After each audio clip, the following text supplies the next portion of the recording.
Ayan yung papaitan natin, may kapartner na. Ayan o. Sarap. Ayan, 1.6 kilos. Ang laki o. Ayan.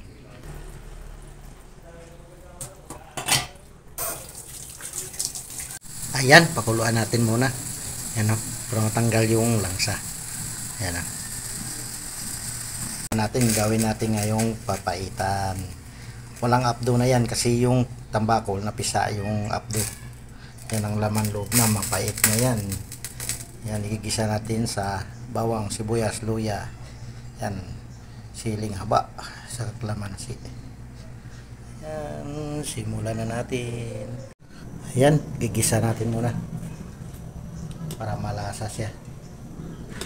Konting mantika lang kasi konti lang yun, isang pirasong tambako lang yun, konti lang laman loob. Yan, unahin natin yung luya.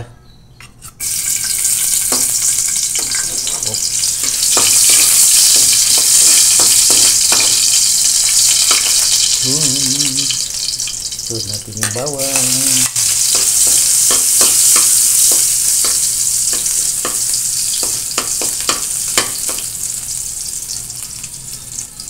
Chuk. Ang bango na ng bawang saka luya.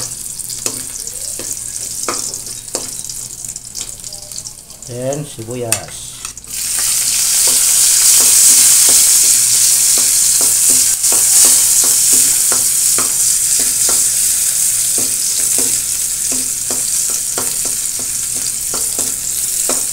Mabilis lang ito maluto kasi isda lang to eh. Yan, lagyan natin sili para magisa na rin siya. Yan, yung luto ka natin ng tambakol.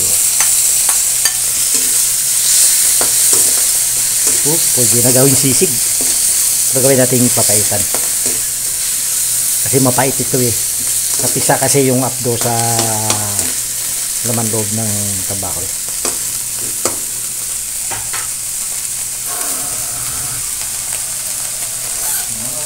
Lagyan din ng tubig. Yan. Isang mangkok lang yan. Ganyan kabilis lang yan.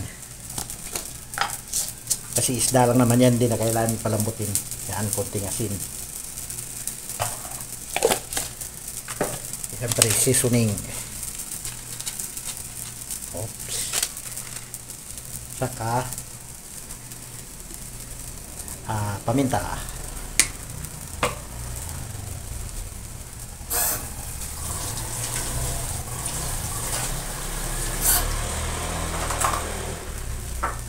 Yan, mabilis lang to. Pakuluin lang natin. Oh, walang cut-cut na. Diretsuhan na to.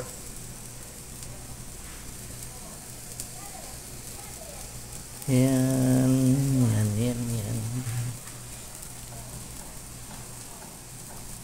Ayan o, kumulo na.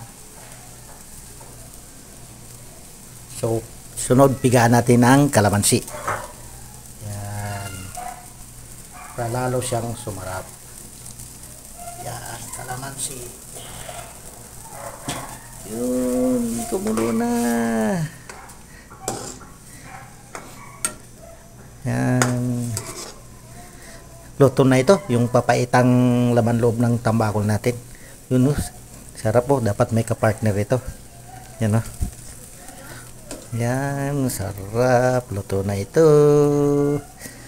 Oh, yan o.